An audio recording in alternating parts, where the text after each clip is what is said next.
समावहाय दुलाराय बाथौ गौथुमनि गाहाय नेहाथारि मानगोनां गणेश दैमारि सार बे समाव रौतायाव दंफैयो रौता BICC आव आरो दिनै मोनसे गोनांथार हाबाफारि लानानै बिथाङा जोंनि रौता हालामाव सफैदों। ओंखायनो जों बिथांखौ दुलाराय बाथौ गौथुमनि माखासे आथिखालनि गुवाहाटी गरसुगाव थानाय गोथार बाथौ थानसालिनि बेलायाव मा थासारियाव दङ, बिनि लुफुंनाय बेबस्थाया मा हालोदाव दङ, गासै बाथ्राखौ मिथिनो थाखाय बे समाव जोङो बिथांनिफ्राय मोननैसो बाथ्रा सोंनो सानबाय।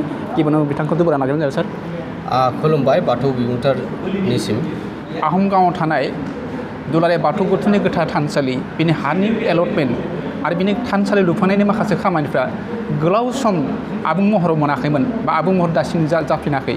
खोनानो मोन्दों बिनि हानि एलटमेन्टआ दाबो रोखा नङा। नाथाय बे बेलायावहाय नोंथाङा आथिखालनि दुलाराय बाथौ गौथुमनि गाहाय नेहाथारि हिसाबै आहमगावआव थानाय गोथार बाथौ थानसालि लुफुंनायजों लोगोसे बिनि हानि एलटमेन्टनि अबस्थाया मा अबस्थायाव दं एसे फोरमायनो खावलायबाय। गिबियावनो मोनसे बाथ्राखौ बुंग्रोनानै लानांगोन। मानो होनोब्ला गुवाहाटीयाव थानाय बाथौपुरि आहमगाव दुलाराय बाथौ गौथुमनि गाहाय थानसालिनि जा 8 बिगा हा, बे गोबां बोसोर नांबोयै दिनैबो मोगथां महर मोननो हायाखैमोन आरो। नाथाय दिनैनि समाव जोङो बे बुंनो हायो रोखायै बे मोनसे मोगथां महर मोननो हाबाय। जायनि जाहोनाव बेनि खायसे मावनायनि आदब खायदाजों माने जाय अफिसारफोरखौ लोगो लानानै जायफोरनियाव थांनांगौ बेफोरखौ लोगो हमनानै जों बेखौ खालामनाय जादों। बिनि गुबै जाहोनावनो जे जोङो BTCनि चिफ प्रमद बर' सारखौ जोङो गिबियावनो साबायखर होनांगोन। मानो होनोब्ला जोङो माखासे समाव जोंनि गेजेराव मिनिस्टारफोर दङमोन, नाथाय बिथांमोनखौ जों गोबां बार बुंनायनि जाहोनावबो जों बे गुवाहाटीयाव थानाय बाथौपुरि आहमगावनि बे दुलाराय बाथौ गौथुमनि गाहाय थानसालिनि हाखौ जों जाफुंसार होनो हायाखैमोन। मानो होनोब्ला जोंनि दुलाराय बाथौ गौथुमनि बे हाखौ जोंनि जायफोरा गेदेर गोलाव मोजां नोजोर होबोआखैमोन बेयाव। दा जोङो थोंजोङै मोननैसो बाथ्राखौ जोङो हयथ' दुलाराय बाथौ गौथुमनिफ्राय साबायखर होखानांगोन। BTCनि गाहाय मावफुं सोद्रोमा प्रमद बर' सारखौ गिबियावनो जों साबायखर होनांगोन। बेजोंनो लोगोसे आसाम एसेम्ब्लिनि स्पिकार बिस्वजित दैमारि बिथांखौबो जों साबायखर लानांगोन। आरो आसामनि केबिनेट मन्त्रि UG ब्रह्म सारखौबो जोङो दिनैनि समाव जोङो साबायखर बावनांगोन। मानो होनोब्ला बिथांमोना दुलाराय बाथौ गौथुमनो बिथांमोननियाव गाबखौ हैनाय लेखायै बिथांमोना जोंनि आर'जलाइखौ नायदों आरो बिखौ नायनानै बिथांमोना जोंनि हाखौ भिजिट खालामनानै नायदों। बे गोबां बोसोर दुलाराय बाथौ गौथुमनि आवथायावनो दङब्ला जों मानो मोननो हायाखै, बिनि सिस्टेमफोरा मा जानानै दंबारो आं दिनै बुजिना लानांगोन होननानै UG ब्रह्म सारा दुलाराय बाथौ गौथुमनि बे गाहाय मावखुलियाव थांनानै प्राय 2 घन्टासो बिथिंनिफ्राय बिथिं नायनानै जोंनियाव सुबुरुन लानानै बिनि गोथौथिखौ नायनानै जे बे हायाथ' जों मोननांगौ। बेनिखायनो जे 24 जुन बे 24 जुनाव केबिनेट जिथा जाबाय, बे केबिनेटआव जोंनि फाइलआ फैदोंमोन। बे फाइलाव फैनायाव बिथाङा बुंनानै बे केबिनेटआव पास जायोब्ला जोङो बै आसामनि chief minister doctor Himanta Biswa शर्माखौ दुलाराय बाथौ गौथुमनि जानानै बिथांखौबो जों रोजा साबायखर बावहरनांगोन। मानो होनोब्ला बिथाङा फाइनेन्स मिनिस्टार थानाय समावबो जोंनि बे हाखौ बाथ्रा होदोंमोन। बे हाया जोङो मावफुंनांगोन आरो मावनांगोन।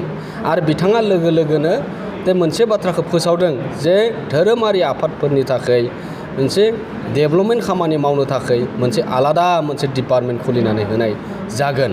आरो बे लेखायैनो थांनाय बाजेट सेसनाव बिथाङा लाबोबाय जे इन्डिजिनियास फेथ कालचारेल डेभेलपमेन्ट डिपार्टमेन्ट मोनसे आलादा डिपार्टमेन्ट जाया इन्डिपेन्डेन्ट थोंजोङै जोंनि समस्या धोरोमारिनि थानसालि जोंनि माबाफोर समस्याफोर दङबा बे डिपार्टमेन्टआव जोङो थोंजोङै गाबख'नानै जों खामानि मावनो हागोन।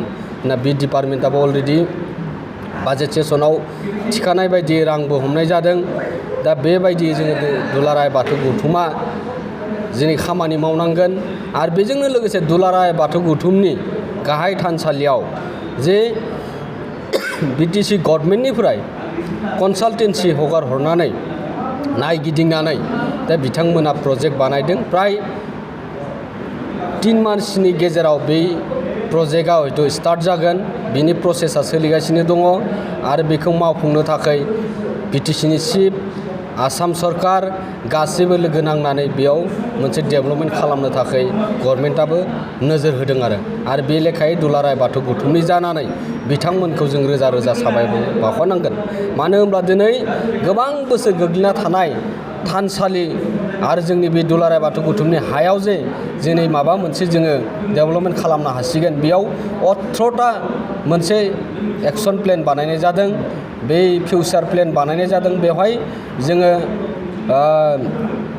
धोरोमारि बिथिंजों लोगोसे बेवहाय थांनानै दौरि आसारि थांना थाहैनाय आरो प्रत्येकटा जिल्लानि मोनसे मोनसे केबिन थागोन बेवहाय आफादगिरि नेहाथारिफोरनि थाखाय आरो स्टुडेन्टफोरनि थाखाय बेवहाय जिरायसालि थागोन आरो VIP parking VIP guest house बेबायदिनो डिजिटेल लाइब्रेरि मिउजियाम दा बेबायदि बेवहाय 18टा बिफाना बेयाव गायसननाय जागोन आरो दा थिग बेबायदि बे फिउचार प्लेनखौ बानायनाय जादों प्राय ओंखारसिगोन। जिहेतुके नोंथाङा बुंदों जे दुलाराय बाथौ गौथुमनि आहंआव थानाय गोथार थानसालिनि हानि एलटमेन्ट अलरेडि रोखा जाबाय मोननाय बेलायाव आरो बिनि माखासे लुफुंनायनि बेबस्थायाबो अलरेडि रोखा जानाय दं होनबाय। माखासे बेहाय 18टा माखासे बिफानारि बिथिंफोर थागोन। बेहाय गासैबो जोंनि दोरोङारि खामानि मावनाय जाय बिथांमोना बेहाय आसारि गोथारि दौरि दुसि जिल्ला लेभेलनि गासैबो थान्दैमोनाबो थानो हानाय बेबस्थानि खोथा नोंथाङा बुंबाय।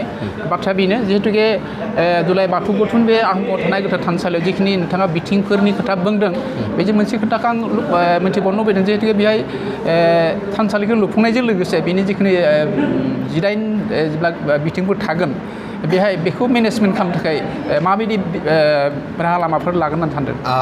बेनि थाखाय जों कनस्ट्राक्सन मोनसे कमिटि दानानै दोनखानाय दङ। नाथाय बे कनस्ट्राक्सन कमिटि दानायानो जोंनि साफिसियेन्ट नङा। दा गभर्नमेन्टआ जायखिनि प्रजेक्ट मोनसे बेयाव रानिं प्रजेक्ट खालामगोन बेवहाय जोङो गोबां मानसिनि दरकार जागोन आरो गभर्नमेन्टजों जगाजग खालामनो जोङो मानसिनि गोनांथि जागोन। बेबायदियै जोङो जिथिया जोंनि बे गासै प्रजेक्टआ सेंसन जागोन खामानि मावनो स्टार्ट खालामगोन बेनि सिगांनो जोङो मोनसे प्लेनिं खालामगोन आरो प्लेनिं खालामनानै सोरखौ बबेयाव मा दायित्व होगोन आरो बेबायदिनो जों हाबाफारिफोरखौ राननानै लालायगोन आरो जोंनो जिखिना कनसालटेन्सिफोरा जोंनो दायित्व होगोन आरो बे आसाम गभर्नमेन्टआ जिथा जोंनो प्रजेक्टखौ सेंसन खालामगोन बेवहाय जोङो गोबां मानसिफोरखौ जों बेयाव लाखिनानै जों खामानि मावहोगोन आरो बेयो दुलाराय बाथौ गौथुमनिनो हयथ' सेन्ट्रेल लेभेलनिबो जागोन जिल्ला लेभेलनिफ्रायबो जों लांनांगोन।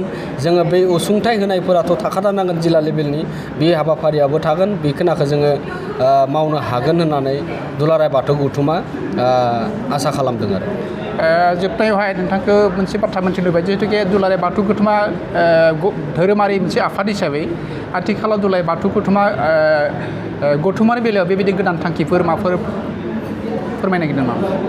गौथुमारि बिथिङावथ' बुङोब्ला जोङो दिनै फ्राय जोङो 1.5 बोसोर कभिड कर'ना भाइरासनि थाखाय जोङो जिल्ला हयथ' दावबायनाय गोबां जिल्लाफोराव जों थांनानै हाबाफारि लाहैनो हायाखै। थेवब्लाबो जोङो मिरुनि हिसाबै आफादगिरि नेहाथारि जा हायो जोङो SOPनि निर्देशखौ मानिनानै जोङो थांलाय फैलाय अफिसियेल लेभेलाव जोङो बे कर'नानि समावबो जों गोबां अफिसियेल खामानिखौ दिनै समावलागि जों मावबाय थादों। मानोना दिनैनि समाव जोङो डेभेलपमेन्टनि थाखाय धोरोमारि बिथिङाव खामानि मावनो थाखाय जों गोबां जिल्ला आफादफोरखौ फन खालामदों। जोङो सेप्तेम्बरनि उनथिंजाय जे धोरोमारि जौगानायनि खामानि मावनो थाखाय जोङो बे कर'ना भाइरासनि जिखिनि थासारिया मोजांनि लामायाव फैयोब्ला जोङो अल आसाम जोङो डिस्ट्रिक्ट लेभेल दावबायनो थाखाय मोनसे आफादगिरिजों सावरायनानै मोनसे जों हाबाफारिखौ जों लानो हायो नामा होननानै जों सानलायबाय थादों।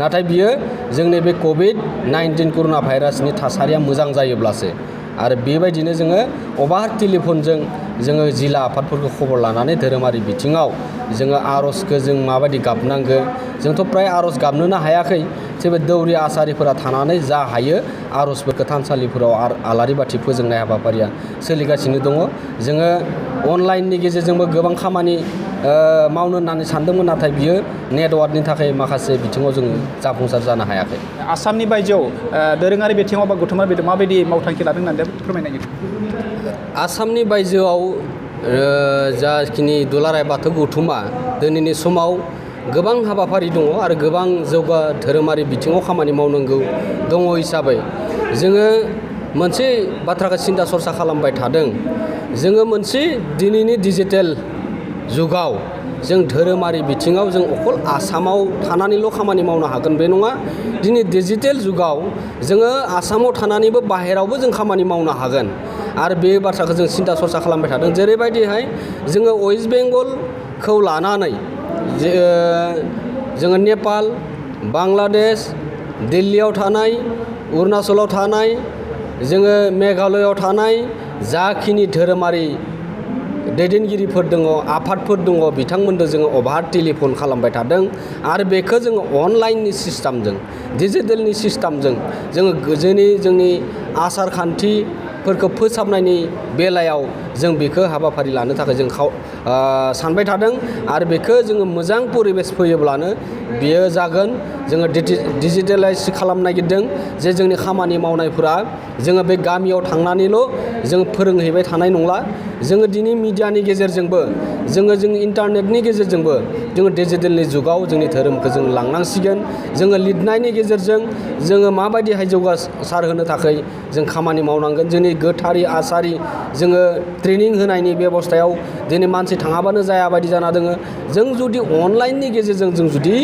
बेबायदि जायगाफोराव दिल्लीफोराव वेस्ट बेंगलफोराव जे नेपालफोराव जोङो दिनै डिजिटेलनि थ्रुयै जों खामानि मावनो थाखाय जोङो सुबिदा जागोन बायदि नुहुरनानै बे हाबाफारिखौ जोङो थाबनो लागोनखौ जोङो दुलाराय बाथौनि गेजेराव जों सिन्था सरसा खालामलायबाय थादों आरो बेखौ खालामनो हायोब्लासो जोङो मुलुगनां धोरोमा बाथौ धोरोमा गोसारबाय आरो जौगासारबाय होननानै जों बे समाव जोङो साननो हागोन होननानै जों आसा खालामनो हायो आरो दिनै बाथौ बिबुंसाराव जोंनि उदालगुरि जिल्ला लता हारामाव फैनानै नोंथांनि गोसोनि माखासे बाथ्राखौ अफिसियेलि फोसावनो थाखाय दुलाराय बाथौ गौथुमनि मानगोनां गाहाय नेहाथारि गणेश दैमारि सारनिसिम जोंनि बाथौ बिबुंसारनि गोजोननाय साबायखर बावहरनाय जाबाय बिदाय होनाय जाबाय सार खुलुमबाय गोजोन्थों